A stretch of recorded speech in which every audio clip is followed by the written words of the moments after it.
औज़ुबिल्लाहिमिनश्शैतानिर्रजीम बिस्मिल्लाहिर्रहमानिर्रहीम अस्सलाम वालेकुम। आज से हम एम्पलीफायर्स का टॉपिक अपना स्टार्ट करने वाले हैं और specially bipolar junction transistor amplifiers, क्योंकि बाइपोलर जंक्शन ट्रांजिस्टर्स की जो एप्लीकेशंस हैं उसमें हमारे पास स्विचेस आ जाते हैं और इसके अलावा एम्पलीफायर्स आ जाते हैं। स्विच वाली एप्लीकेशन हम पढ़ चुके हुए हैं और अब हम देखेंगे कि बाइपोलर जंक्शन ट्रांजिस्टर को हम एम्पलीफायर के तौर पर कैसे यूज़ कर सकते हैं। तो सबसे पहले तो हमें ये जानना है कि एम्पलीफायर एक्चुअली है क्या और कहाँ ये काम आता है। जो एम्पलीफायर्स होते हैं जैसे माइक्रोफोन है या आप घरों में इस्तेमाल करते हैं कोई भी अपना म्यूजिक सिस्टम, तो जो किसी भी साउंड को एम्पलीफाई करके बड़ा करके सुनाता है वो एम्पलीफायर सर्किट की वजह से ही पॉसिबल हो पाता है। Biasing of the transistor is purely a DC operation और बाइसिंग का पर्पस क्या है कि हम इस्टेब्लिश कर सकें एक क्यू पॉइंट। ये जो क्यू पॉइंट है इसके अबाउट जो वेरिएशन होती है करंट और वोल्टेज की, it can occur in the response of AC input signal. अब ये जो एसी इनपुट सिग्नल है ये एक स्मॉल सिग्नल है वोल्टेज का और करंट का, जिसको हमें एम्पलीफाई करना है, जो हमें किसी एंटीना या फिर माइक्रोफोन से रिसीव होता है। जैसे अगर आप माइक्रोफोन की बात करते हैं तो आप बोलते हैं, साउंड के नतीजे में एक सिग्नल जो है वो जनरेट होता है और वो जो सिग्नल है वो करंट में कन्वर्ट हो जाता है। अब ये जो कन्वर्टेड सिग्नल है करंट वाला, ये बाइपोलर जंक्शन ट्रांजिस्टर जो बाइस्ड फॉर्म में आपके पास मौजूद है एम्पलीफायर की सूरत में, वहां पर जाता है और फिर ये बिग हो जाता है, मतलब इसका वोल्टेज और करंट इंक्रीज हो जाता है और उसके बाद ये दोबारा से एक साउंड सिग्नल में कन्वर्ट होता है और जो हम सुन सकते हैं एक हाई नॉइस की फॉर्म में या फिर एक हाई पिच की फॉर्म में। तो ये जो वेरिएशंस है अगर क्यू पॉइंट के अबाउट मतलब लीनियर रीजन में रहें तो कोई हमें सिग्नल की डिस्टॉर्शन नज़र नहीं आती, जो सिग्नल बोला जाता है वही सिग्नल आप तक रिसीव हो जाता है। लेकिन अगर क्यू पॉइंट हम एडजस्ट नहीं कर पाएंगे तो कहीं ना कहीं हमारा जो सिग्नल है वो लिमिट हो जाएगा और फिर जो ओरिजिनल आप तक मैसेज भेजा जा रहा है वो नहीं आएगा। तो आमतौर पर ये जो वेरिएशंस होती हैं क्यू पॉइंट के अबाउट, ये बहुत स्मॉल होती हैं और इनको हैंडल किया जा सकता है एम्पलीफायर्स के ज़रिए, और ऐसे एम्पलीफायर्स को हम कहते हैं जो स्मॉल एसी सिग्नल्स को डील करते हैं उनको हम स्मॉल सिग्नल एम्पलीफायर्स कहते हैं। अब क्योंकि यहाँ पर हम एसी यानी ऑल्टरनेटिंग करंट की बात कर रहे हैं, तो ऑल्टरनेटिंग करंट के हिसाब से वो जो क्वांटिटीज जिनको हमने स्टडी किया है इसमें, जैसे हमने करंट की कुछ या वोल्टेज की क्वांटिटीज को लिया हुआ था, उन्हें हमें चेंज करना पड़ेगा नोटेशंस की फॉर्म में। जैसे प्रीवियस हम बात कर रहे थे तो हमने डीसी क्वांटिटीज को यूज किया हुआ था और उनके लिए हम नॉन अटैलिक अपर केस यानी कैपिटल सबस्क्रिप्ट्स जो है वो यूज करते थे, जैसे हम आई सी, आई ई, वी सी और वी सी ई लेते थे। यहाँ collector current, emitter current, collector voltage और कलेक्टर एमीटर वोल्टेज की बात हो रही है। और इसी तरीके से अगर हम लोअर केस अटैलिक सबस्क्रिप्ट्स को यूज करें, जैसे हमारे पास आई सी, आई ई, आई बी, वी सी है, जिसमें ये सी, बी, ई सब लोअर केस भी हैं यानी स्मॉल लेटर्स हैं, स्मॉल अल्फाबेट्स हैं, और इसके अलावा अटैलिक भी हैं। तो ये R M S root mean square values को, पीक वैल्यूज को या पीक टू पीक करंट और वोल्टेज वैल्यूज को रिप्रेजेंट करता है। अब आरएमएस वैल्यू क्या होती है, यानी अगर आपके पास ये टोटल वैल्यू है मीन पोजीशन से लेके यहाँ तक, तो उसको आप डिवाइड कर देंगे। लेट से मैं इसको कह देती हूँ आई टोटल वाले को आई नॉट। हम अगर इस वैल्यू को अंडर रूट 2 से डिवाइड कर दें तो ये बन जाएगी आपके पास रूट मीन स्क्वायर वैल्यू। इसी तरीके से अगर इसको 2 से डिवाइड कर दें तो ये एवरेज वैल्यू बन जाएगी। और ये जो मीन पोजीशन से लेके यहाँ तक एक्सट्रीम पोजीशन तक वैल्यू है इसको हम पीक वैल्यू कहते हैं। और जो इस पीक से लेके इस पीक तक की वैल्यू है वोल्टेज की या करंट की, वो पीक टू पीक वैल्यू कहलाती है करंट या वोल्टेज की। तो इनको हम रिप्रेजेंट करते हैं लोअर केस और अटैलिक सबस्क्रिप्ट से। यानी ये अगर आरएमएस वैल्यू है तो इसको हमने वीसीई से रिप्रेजेंट किया, एवरेज को वीसीई से रिप्रेजेंट किया, पीक को वीसीई से रिप्रेजेंट किया, पीक टू पीक को वीसीई से रिप्रेजेंट किया।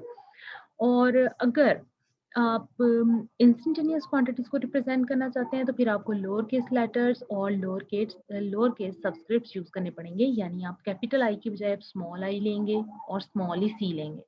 तो इन वैल्यूज को हम इंस्टेंटेनियस वैल्यूज की फॉर्म में लेते हैं, यानी अगर हमारे पास ये किसी भी पॉइंट पर जो वोल्टेज होगा वो इंस्टेंटेनियस वोल्टेज होगा। जैसे इस किसी भी पॉइंट पर लिया हुआ है तो ये स्मॉल वी और सी इसको रिप्रेजेंट किया हुआ है। तो करंट और वोल्टेज के अलावा रेजिस्टेंसेस जो हैं उनकी भी मुख्तलिफ वैल्यूज़ हो सकती हैं, यानी किसी भी सर्किट को एनालाइज करने के लिए अगर हम एसी व्यू पॉइंट से देखेंगे या डीसी व्यू पॉइंट से देखेंगे तो हमारे पास रेजिस्टेंस की वैल्यू भी चेंज हो जाएगी। लोअर केस सब्सक्रिप्ट जो है वो यूज़ हम करेंगे आइडेंटिफाई करने के लिए एसी रेजिस्टेंस की वैल्यू को, यानी अगर हम कैपिटल आर के साथ स्मॉल सी यूज़ करते हैं तो ये एसी कलेक्टर रेजिस्टेंस है, और अगर कैपिटल आर के साथ कैपिटल सी यूज़ कर रहे हैं तो this is DC collector resistance.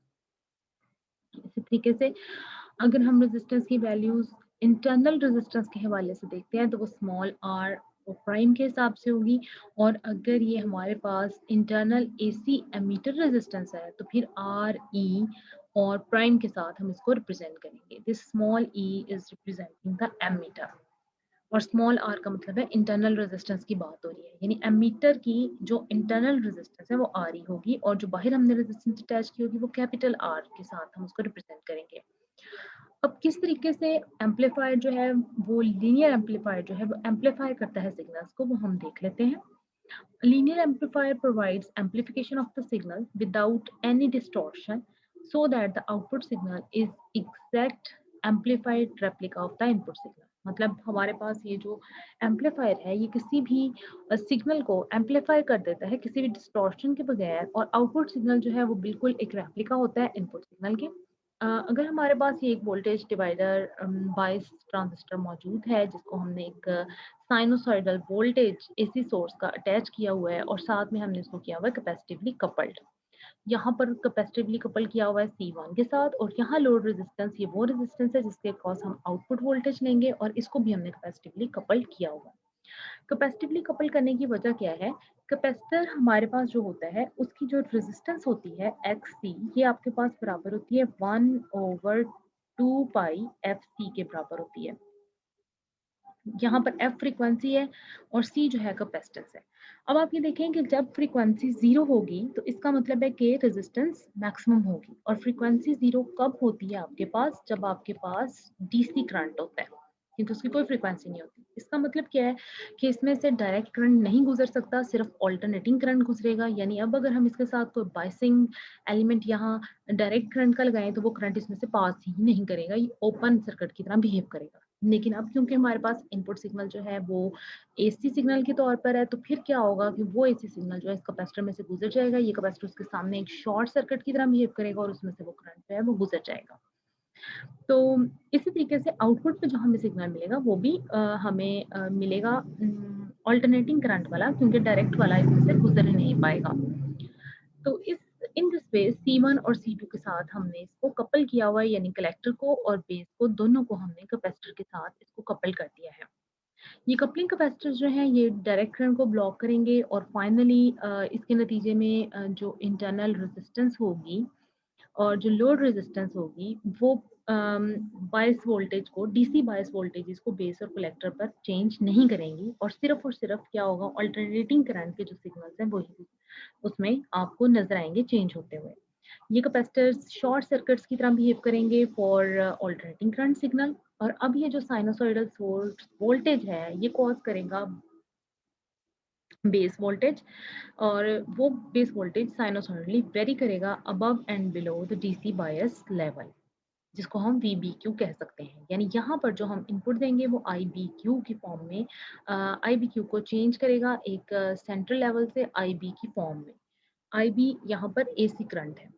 अब IB के इंक्रीज होने से क्या होगा, आपके पास IC इंक्रीज होगा, और IC भी ICQ यानी Q पॉइंट के लेवल से इंक्रीज होगा और फिर डिक्रीज होगा, हमें IC आउटपुट मिल गया। और नेक्स्ट जो है कि हमारे पास जब कलेक्टर करंट इंक्रीज होगा तो इसका मतलब है कि जो लोड के अक्रॉस वोल्टेज है वो डिक्रीज हो जाएगा। जब तक करंट कलेक्टर करंट इंक्रीज होता जाएगा हमारे पास जो वोल्टेज है कलेक्टर एमीटर के क्रॉस वो कम होता जाएगा, और जब कलेक्टर करंट रिड्यूस होगा तो हमारे पास ये जो वोल्टेज है ये इंक्रीज होगा।